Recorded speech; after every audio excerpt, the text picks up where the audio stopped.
예, 오늘도 여지없이 첫 번째 역은 시황역입니다. 답답한 시장 돌파구를 좀 찾아보죠. 하이투자증권 이건희 부장님 오셨습니다. 어서 오십시오. 네, 안녕하세요.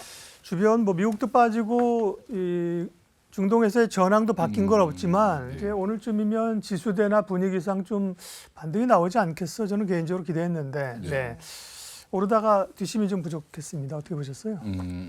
기대를 안 했더니 별로 실망도 없었던 것 같아요. 그러시군요. 네. 역시 기대를 안 해야 실망을 안 하는군요. 네, 그래서 오늘 오전장이 생각보다 좀 강해서 저는 생각보다 강하네. 그러니까 이게 이제 반대 매매가 나올 게 좀 다 나와서 좀 올라오는 건가? 봤더니 사실은 종목군별로 약간 호재가 있는 쪽이 좀 올라오고 네. 대형주들도 좀 기술적 반등을 하다가 오후 들어서 또 다시 밀린 걸 보면 여전히 처리해야 될 물량들이 많이 있는 것 같습니다. 그래서 오후 2시, 1시 이후에 좀 낙폭이 좀 커지면서 빠졌는데 이게 이제 사실은 이게 상론이라든지 이런 쪽에 대한 매물이 나올까 봐 두려워서 먼저 파시는 분들도 있었던 것 같고요. 그래서 오늘 시장도 여전히 약세를 이제 이뤘는데 바닥을 다지는 과정을 이제 좀 거쳐야 되지 않겠나 생각을 하고 있고 지금 사흘 동안 반대 매매 된 게 저는 증권사 다니면서 이렇게 크게 많이 나온 걸 또 처음 본 것 같은데 그 위기 때 빼고는 거의 1조 3천억 가까이 됐으니까 예, 그래서 이게 참 이렇게 많은 분들이 눈물을 흘리셨겠구나. 영풍재지 사태 이런 것 때문에 더 뒤숭숭해서 그런 요인도 그렇죠. 있어요. 예. 영풍재지는 금융당국에서 이제 알아냈다고 하는 것도 참 어이가 없는 게 제가 한 2달 전부터 이상하다. 이 회사는 도대체 왜 올라갈까? 제가 이제 항상 모니터에다가 세력 포착이라고 해서 매수가 많이 되는 걸 계속 걸어놓거든요. 네. 제가 단타 매매를 하기 위해서가 아니라 어떤 게 거래가 많이 되는지를 보려고 하는데 영풍재지가 계속 떠서 재료를 찾아봤는데 아무 재료도 없는데 계속 올라가서 이게 또 한 번 예전에 라더켠 사태, 이제 SG 사태처럼 한번 빠지지 않겠나라고 유심히 봤는데 그게 갑자기 폭락이 나왔죠. 예. 그런 부분들 보면 여전히 그렇게 조금 더 그 감독 당국이라든지 증권사라든지 조금 더 이렇게 모니터링을 좀 강화해야 될 것 같습니다. 예. 지수는 그러니까 저점 테스트 구간이 조금 더 필요하다. 좀 필요할 것 같습니다. 예. 그러니까 이번 주까지는 네. 실적 시즌이 계속 앞으로 좀 이따 말씀드리겠지만 계속 쭉 이어지죠. 그러니까 미국의 주요 기업들, 우리나라 국내 주요 기업들이 이제 3분기 실적을 주로 발표를 이제 이번 주부터 본격적으로 할 텐데 다음 주까지 계속 이어지는 과정이기 때문에 그러면 결국에는 이제는 거기에서 요즘에 대부분 기업들이 발표하면서 다음 분기 내년 계획 이런 걸 이제 얘기를 하기 때문에 그런 거에 대한 코멘트 아마 가이던스는 대부분 비슷비슷하게 나올 거고 코멘트가 아마 중요할 것 같습니다. 그래서 미국 기업들도 지금 보면 아까 말씀하신 것처럼 테슬라는 너무 안 좋게 나오는 바람에 사실은 주가가 많이 빠졌는데 다른 기업들은 생각보다 또 잘 나올 수도 있기 때문에 분위기 반전은 좀 나올 수 있지 않겠나 생각을 하고 있습니다. 네, 아까 전에 이제 답변하시면서 반대 매매 이야기를 해주셨는데 국내 증시가 부진한 상황에서 지난주에 역대급 반대 매매가 나왔더라고요. 그렇죠. 예. 5,200억 원대 반대 매매가 나왔다고 하는데 일단 개인 수급이나 투심이나 앞으로의 영향은 좀 어떨까요? 일단 남의 불행이 그 본인의 행복이 될 수도 있다라는 거를 알고 계셔야 될 것 같고요. 그러니까 금요일 날도 5천억이 넘게 나왔습니다. 그래서 그러니까 목금토, 그러니까 수목금이죠. 수목금 해서 거의 1조 3천억 가까이 나왔으니까 항상 이렇게 반대 매매가 많이 나오고 신용 계좌들이 많이 털리기 시작하면 사실은 그 수급이 좀 풀린다라고 얘기를 하거든요. 증권가에서는. 그런가요? 그러니까 신용으로 이제 마이너스가 난 계좌들을 계속 메꾸고 하면서 버티면서 물량이 계속 잠겨 있죠. 근데 그 잠긴 물량들이 이제 쏟아져 나오면서 사실은 시장이 어떻게 보면 피가 좀 도는 형태가 나올 수 있고. 가는 거죠. 그렇죠? 예, 그래서 이거를 그걸 밟고 올라가는 게 또 주식시장입니다. 이상하게 그러면 안 했으면 좋겠는데 그렇게 매번 위기 때나 하락장에서 항상 신용계좌들이 털리고 나면 그다음 신용 비중이 좀 줄어들고 나면 그 시장이 좀 정상화되는 부분이 있기 때문에 아마 이게 이번 주에 어느 정도 그 나올 만한 신용 물량들은 거의 다 대부분 나올 걸로 예상을 하고 그러면 이제 그 다음부터는 과매도 구간에서 조금 반등이 나오는 구간으로 바뀔 가능성도 있다라고 보고 있습니다. 네.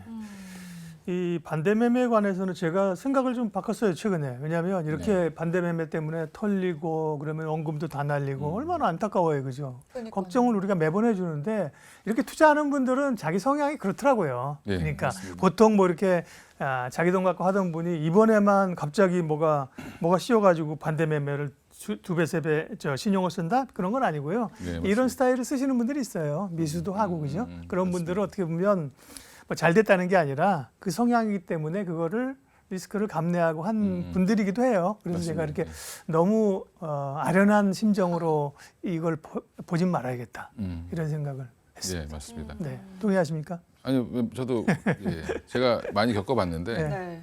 하지 마시라고 해도 하시는 분들은 계속합니다. 네. 아니, 그리고 이제 자기 성향상 또 그거를 이제 모르고 하는 건 아니거든요. 다 알고 합니다. 네. 최고는 뭐 미수랑 신용이랑 쓰면 7배까지 레버리지가 된대요. 그렇죠. 네. 그걸 이제 아시는 분들 또 이용하시는 분들인데 시장으로 보면 어쨌든 그런 부담들을 털고 가는 경향들이 있었다. 네. 자, 이번 주 이슈 가운데 미국의 그 빅테크 기업들의 실적 아까도 저희도 말씀드렸는데 네. 좀 기대해 볼 만할까요? 지금까지 나온 기업들은 좀 명암이 엇갈렸어요. 예. 예, 명암이 좀 엇갈렸는데 그동안 이제 그 전에 이제 추이를 보면 뭐 구글이라든지 여러 이제 AI 산업을 접목시켰던 기업들은 생각보다 잘 나왔었거든요. 그러니까 물론 이제 눈높이는 더 높아졌을 텐데 3분기 실적도 생각보다 잘 나올 수 있다라고 좀 보고 있고요. 근데 이게 지금은 이 실적 발표를 해서 서프라이즈가 엄청나게 나오지 않는 이상은 미국 시장도 강하게 반응은 안 할 것 같습니다. 왜냐하면 지금 금리가 너무 부담스러운 상황이고 네. 지금 미국 10년물 국채 금리가 5%를 계속 왔다 갔다 이제 찍으면 내려오고 지금 내려오는데 그렇죠. 이게 이제 사실은 여러 가지 이슈가 겹쳐 있지만 뭐 중동발 문제부터 시작해서 채권을 추가로 발행하는 문제까지 다 이제 얽혀 있는 상황들이라 실타래를 풀기가 생각보다 쉽지 않다라는 거죠. 그러면 이제 채권도 결국에는 한마디로 돈을 꿔줄 사람이 없어서 금리를 올려야 되는 상황이 이렇게 생각하시면 됩니다. 내 돈을 나한테 돈을 빌려줄래?라고 했는데 빌려줄 사람이 없는 거죠. 그러면 이자를 더 올려야 되는 상황이고 그래서 시장의 금리가 올라온다라는 부분은 채권 가격이 떨어지고 있다는 부분인데 이런 부분들이 아마 11월 지금 다행히 연준이 이제 11월 연준 전까지는 뭐 발언들이 없죠. 네, 다들 이제 침묵하고 있는데 네. 그 연준이 아마 발표가 나고 나면 그때까지는 계속 지금 이 공방이 계속 지속될 가능성이 높고요.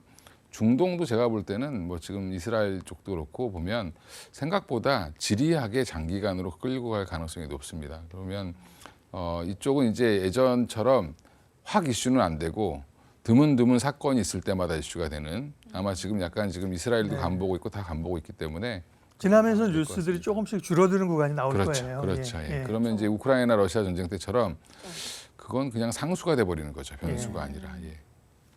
그러면 금리 같은 경우에는 이제 5% 계속 찍고 내려오고 이런 불안한 상황이 반복되고 있잖아요. 예. 부장님이 보시기에는 그 이상 돌파 가능성도 좀 있다고 보시나요? 중동이 이제 그 기본값이 되면은 확률이 적어지지 않을까 싶은데. 그렇죠. 뭐 1,000억 달러를 뭐 추가 발행하는 것 자체는 그 물량은 그렇게 크진 않지만 사실은 그게 이제 시장에 미치는 심리적인 영향이 큰 거고 그 다음에 또 하나가 미국이 이제 지금 재정을 12월 5일까지인가로 이제 12월 15일까지인가로 연장을 해놨는데 그렇죠. 예.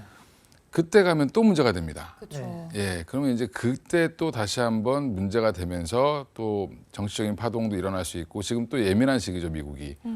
내년에 대선을 앞두고 있기 때문에 양쪽 다 서로 자기 주장을 굉장히 많이 할 시기다라는 부분은 정치적인 변수 때문에 오히려 경제적인 것까지 영향을 줄 수 있는 상황은 나올 수 있다라고 보고 있고요. 지금 그래서 달러도 강하지만 사실은 금값이 생각보다 최근에 많이 올랐고 네. 금리도 지금 뭐 사실은 연일 최고치를 경신하는 과정 중이기 때문에 저는 일시적으로는 뭐 5.1%까지도 한번 갈 수는 있지 않겠나 보고는 있는데 아마 이제 연준의 발언이 굉장히 중요할 것 같습니다. 여기서 올해 만약에 금리를 더 이상 한 번 더 안 올린다는 얘기 코멘트가 나온다면 아마 시장에서 환호를 할 거고 근데 12월 달에 올릴 것처럼 다시 얘기를 하면 네. 한 달 남았죠, 12월에.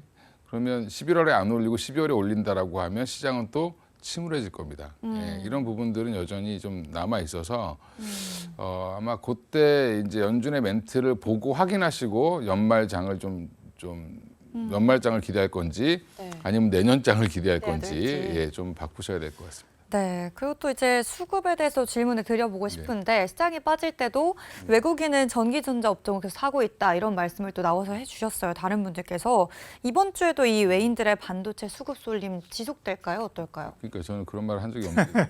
다른 분들이. 네. 잽싸게 단설 탈았어요. 예, 예. 근데 지금 그 주식을 하는 직업적으로 하시는 분들이 봤을 때 살 게 네. 별로 없습니다. 음. 근데 내년 그렇다고 해서 주식을 현금 비중을 높여라. 현금만 갖고 있을 수는 없죠. 그렇죠. 그럼 이제 뭔가 준비를 해야 되는데 지금 준비할 수 있는 섹터들은 실적이 잘 나오는 쪽은 이미 한번 퍼포먼스를 보여줬고 미리. 그러니까 지금 보면 뭐 화장품 관련 종목들 보면 막 올랐다가 좋은 실적 좋은 종목들은 코스메카 코리아나 이런 종목들 보면 많이 올랐었습니다. 코스맥스도 그렇고. 근데 조정받고 다시 가긴 하지만 이쪽은 매력이 없죠. 별로 많이 먹을 게 별로 없다라고 보는 거고. 지금은 그러면 반도체가 그나마 제일 대안이 될 수밖에 없는 거죠. 그리고 섹터도 크고 큰 자금들이 움직이기도 편하고 삼성전자 하이닉스를 내가 몇 천억 산다고 해서 몇 천억을 또 팔고 나오기도 쉽죠. 네. 근데 이제 다른 중소형 종목들을 그렇게 치고 빠지고 하기는 되게 어렵습니다. 역시 어렵기 스케일이 때문에. 크십니다, 우리 부장님이. 예. 몇십억이라고 할 건 몇천억으로 얘기를 하시네요. 그렇죠. 하루에 거래되는 뭐 외국인 기관 매수 보면 뭐 많이 살 때는 조 단위도 사니까 뭐 개인들 신용이 뭐 조 단위로 털리는 그런 지금 시장입니다. 사실은 그러면 이쪽이 굉장히 투자 대안으로 될 수밖에 없고요. 눈에 보이는 그림이잖아요. 이거는 어떻게 보면 네. 예전에 전기차가 이제 좀 있으면 막 만들어질 거야라고 2차 전지가 올라갔던 것처럼 지금은 이제 AI 반도체는 너도 나도 한다고 하는데 지금 엔비디아가 독주를 하고 있지만 너도 나도 다 하면 우리는 HBM만 계속 납품하면 되니까 그쪽을 좋게 보는 거라고 보시면 될 것 같습니다. 네. 오늘 대신증권 이경민 팀장 자료 보니까 2차 전지 제외하고 나면 우리 시장이 그래도 그렇게까지 흘러내린 건 아니다. 예, 맞습니다. 뭐 좀 다른 섹터에서 그 아이디어를 찾아보자는 얘기가 있었고요. 네. 그 오늘 20일까지 잠정 수출 데이터 나온 거 아까 말씀을 드렸는데요. 그래서 조금씩 하반기 가면 수출이 회복되는 것 같다. 이러면 이제 환율도 높고 결국 뭐 수출주, 뭐 경기 관련주, 반도체 말씀하셨고 이런 쪽으로 하면 어떤 게 포함되는지 뭐 자동차 같은 경우도 좀 늘 수 있는 그쵸. 건지 얘기 좀 해주세요. 일단 지금 보면 이 수출 데이터가 다행인 건 저는 이제 뭐 적자 37억 불 뭐 적자 뭐 이렇게 얘기하지만 네.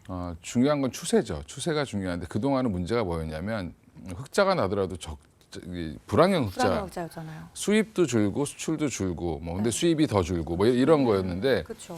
다행히 뭐 수입은 많이 늘진 않았지만 그래도 한 0.몇% 올랐고 그다음에 수출도 좀 같이 증가를 했고 이게 이제 돌아섰다는 게 중요한데 뭐 이달 말까지 조금 같이 계속 증가를 했으면 좋겠고요. 그래서 수출과 수입이 같이 늘어나는 게 중요합니다. 그래야지 기업이 투자를 하고 있다는 부분이 좀 막 얽혀 들어갈 수 있고 그 부분은 이제 좀 지켜봐야 되겠지만 지금 현재 보면 그러면 여전히 반도체는 안 좋게 나왔고요, 지표는. 네. 반도체는 바닥을 지금 찾고 있고 사실은 신성장 동력을 보고 가는 거지 수출 데이터를 보고 가지는 않고 있습니다, 아직은. 네. 그리고 2차 전지도 좀 줄었고 올라온 것 중에 보면 소비자가 생각보다 잘 하고 있습니다.